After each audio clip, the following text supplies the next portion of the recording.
ইশতেহারেই বলা ছিল 180 দিনের একটা প্যাকেজ থাকবে আমাদের। সেগুলো নিয়ে ইতিমধ্যে আমাদের ক্যাবিনেটে 4টা বৈঠক হয়েছে। আমাদের অগ্রাধিকার ভিত্তিতে আমরা ফ্যামিলি কার্ডটাকে চালু করতে চাচ্ছি ঈদের আগে। আপাতত পাইলট স্কিমে আমাদের 8টি উপজেলায় আমরা এটা করব। পর্যায়ক্রমে যারা বেশি হতদরিদ্র তাদেরকে আমরা চিহ্নিত করার চেষ্টা করতেছি। পর্যায়ক্রমে আমরা প্রত্যেকটা পরিবারকে ফ্যামিলি কার্ড দিব। আর একটা কর্মসূচি ছিল খাল কাটা, যেহেতু এখন শুকনো মৌসুম আমরা খালগুলো চিহ্নিত করার চেষ্টা করতেছি। 3টি মন্ত্রণালয় থেকে কাজ করা হবে, পানি সম্পদ মন্ত্রণালয়, এলজিডি এবং আমার নিজের মন্ত্রণালয় থেকে কাজগুলো করা হবে।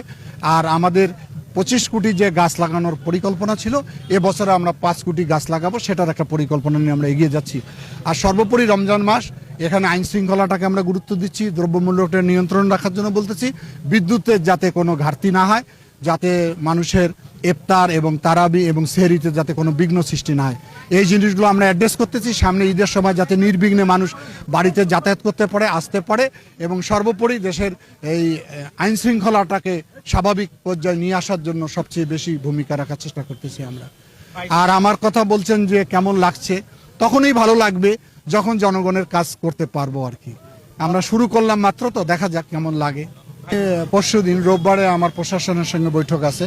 এটা আমরা একটা করার নির্দেশনা দিব যে এই ধরনের কাজে যদি কেউ জড়িত থাকে তাৎক্ষণিক তার বিরুদ্ধে ব্যবস্থা নেওয়া হবে।